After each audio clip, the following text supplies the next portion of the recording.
In gacha games, a dedicated character story quest serves as a promotional material to sell the featured character.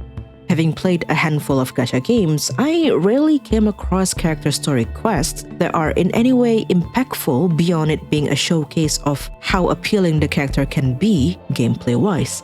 Most of the time, the story would involve us following the character around as they go about their day. We'll help them investigate something related to their work and see them in action. There will be a little bit of character trial in a domain or two, solving a problem involving some irrelevant NPCs, and that's about it. By the end of the story, the character is still the same person as they were at the beginning. No growth, no events in the story that could have changed the trajectory of their life in the established lore.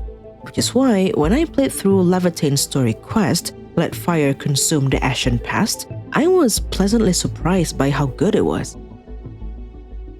The story follows Endmin, who recently returned from taking care of the crisis in Valley 4 as they encountered a mysterious red-haired girl in a strange place. This girl is Laevatain, a reconvener who has close ties to an operator named Surtur. Simply put, a reconvener is a clone of someone whose data has been assimilated by Originium. Being a clone, reconveners would have some inkling to the memories and experiences of their original counterpart. This allows them to use the same skills and combat capabilities. To Laevatain in particular, this connection extends to how she views her life and what she sets out to achieve. Reports on Surtur says that she suffered from memory impairment, which caused her to never knowing which of her memories actually belonged to her. She didn't know who she was, where she was from, or even what she wanted to do. Because of this, she made it her mission to recover her memories. The same was true for Laevatain. Ever since her awakening on Talos 2, she had been searching for her real memories, which is a futile effort to begin with. The memories that she had always been Surtur's, the same ones that Surtur didn't even know if they were hers to begin with. It's a bit of a paradox, really. Endmin joined Laevatain on this search as they only knew of Laevatain's true identity halfway through the story. At the end of her search, Laevatain learned that at one point, Surtur had stopped looking for her past. Her fellow operators on Rhodes Island reminded Surtur that regardless of how the search for her past would turn out to be, they would always be there for her future. They made her feel belonged, that searching for her past didn't seem that important anymore. And Laevatain respected that. However, unlike Surtur, she couldn't just let go of her past. She had yet to find the people or things that could make her abandon her past just yet. She had not found her own Rhodes Island on Talos 2. Endmin, smooth as they were, swooped in and asked, "Perhaps you can find your own Endfield." Laevatain took this offer, and that marked her recruitment as an operator of the Endfield Industries. Now, just from this brief recap, I believe you can already tell why this quest is different than your average character story quest.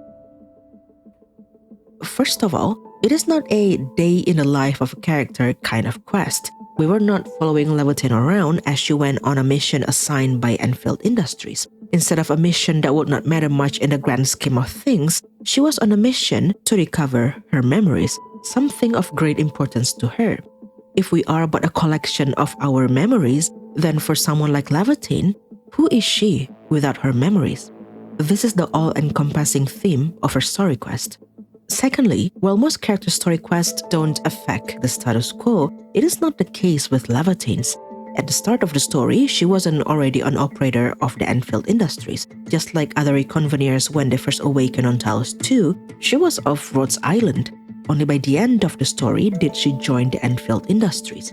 And this was only possible because of the events that happened in the story. She learned of Surtur's decision, Endmin offered her a place in Endfield, and she accepted the offer. Following Surtur's step, she chose to live in the present. The mission to recover her memories left in the past. By the end of the story, Laevatain is not the same person as she was at the start. Her affiliation has changed. Her eyes that were set on the past now look to the future. She is no longer searching for her lost memories because she has found a place to belong and people to make new memories with. Things that happened in the story change her. The plot is not something irrelevant in the grand scheme of things. It is important because it affects Laevatain. What is more fascinating is that the plot also affects the administrator. When Endmin met Laevatain for the first time, they met in a protocol space. This is a place constructed of memories transcribed by Originium, a place someone with lost memories would end up at if they wish to recover their memories. Now, as we know it, when Endmin awakened at the beginning of the story, they couldn't remember anything.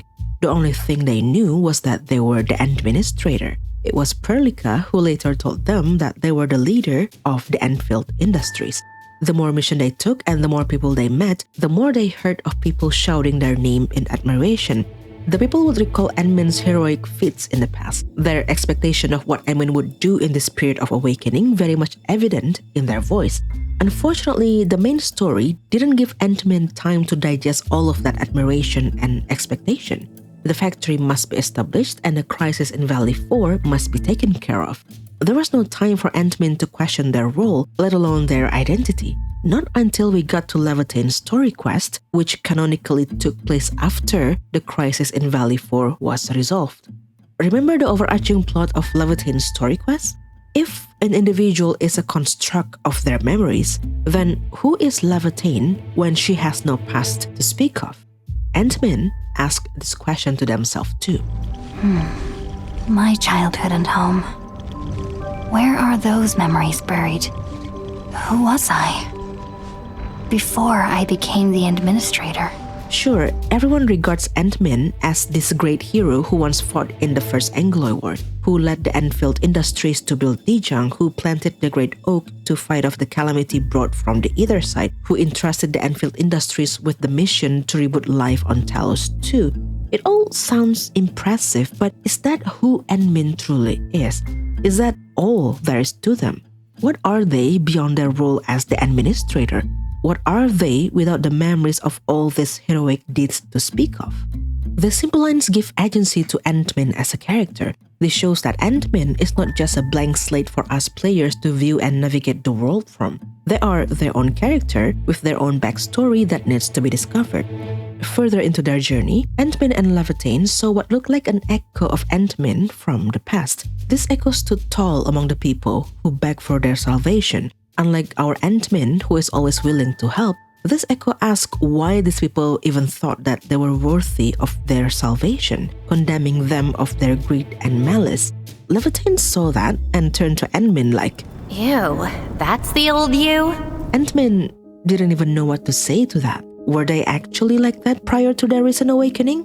They didn't know. They admitted to only choosing the facet that they wanted to believe in, like the role of a hero that people had been entrusting them with since their awakening. Laevatain didn't think it was a bad thing that Endmin would pick and choose whichever facet that they wanted to believe in, saying that she would have hated Endmin with that savior complex had she met Endmin back then. She preferred this current Endmin. But Endmin wondered if this version of themselves could even be considered the true administrator. Oh, how I love this question and what transpired afterwards. See, Endmin is this great hero of the world, right? Or so everybody has been telling them. Children grew up reading books about their heroic journey on the moon. Now once again, they have woken up with the people looking at them with much expectation. But Endmin remembers none of that. They don't remember who they are, what they should be, what their goal is. They have only been solving the crisis on Talos 2 because, as Laevatain put it, I guess they woke you up, said you are their Endman, then instantly got you in all sorts of mess, right? It really feels like I'm trying to become someone else. Yet that someone else is but yourself. Is this amnesiac version of them, who has been doing everything people have expected them to do, actually enough? Is this truly the true administrator of legend, or are they just a con who has been pretending to be somebody else? For the first time, we got to see Endmin be vulnerable. This is the kind of conversation that they cannot have with other operators, not with Perlica, not with Chen or Mr. Andre or Director Chin, no one but Laevatain, because she is on the same boat as them. And unlike the others who look up to Endmin, Laevatain treats Endmin like a normal person. Sure, she figured out Endmin's identity early on, but even then, she didn't have this big reaction everybody else had when they met Endmin for the first time. She was exactly the safe space that Endmin needed in that moment. Showing this vulnerable side of Endmin is also a great way of making us care for the character. See, when a character is described to be this almighty being, a savior that could save everyone with a mere flick of their fingers, it is very hard to root for them because whatever problem the story throws at them, we know that they can always solve it. It's like watching Superman being thrown a 100-story building and not worrying for his safety because he is Superman. He can catch that building and put it back in place without breaking a sweat. So then, what is the main struggle of every Superman story? It is his struggle with his humanity. Everybody worships him, but he sees himself as one of them. He was raised by the Kent family like any other normal kids, and he never thinks himself different than them. He wants to belong among the people who worship him. That struggle humanizes him because at its core, that struggle is a desire to belong. At some point in our lives, we must have experienced that, and because of that, we can root for this guy. Not for Superman the almighty Kryptonian, but a guy who does not belong. The same is true with Endmin's story. They are not just a placeholder for us players to play as. They are someone who doubt themselves, who think themselves a fraud for playing the part of the administrator like everybody else expects them to be. Laevatain knew how that felt. Instead of waiting around for an answer from Surtur that might never come, she decided to look for it herself. She suggested Endmin to do the same and promised that she would help Endmin find their lost memories. That way, perhaps, Endmin would eventually see what their true self was like. Amidst their confusion of their lost memories, or non-existent in Laevatain's part, they found camaraderie in each other. Where Endmin was confused, doubting their true self, Laevatain cut in and encouraged them to find the truth for themselves. When Laevatain found out that there were in fact no memories that belonged to her, believing that her existence was now meaningless because this search of memories was all that defined her existence, Endmin reminded her that she was more than that. So when Endmin offered Laevatain to join Enfield Industries, her accepting it was the most logical and natural outcome. Laevatain trusting that Endfield would be a home where she could make new memories at is not a blind trust put in some stranger. It is not some cliched outcome that comes out of nowhere. It is a result of a journey that they experienced together.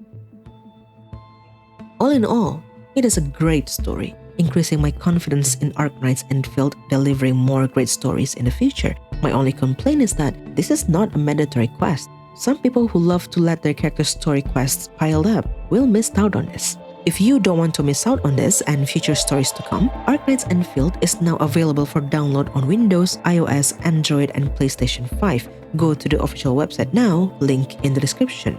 Thank you for sticking around until the end, and I will see you in the next one.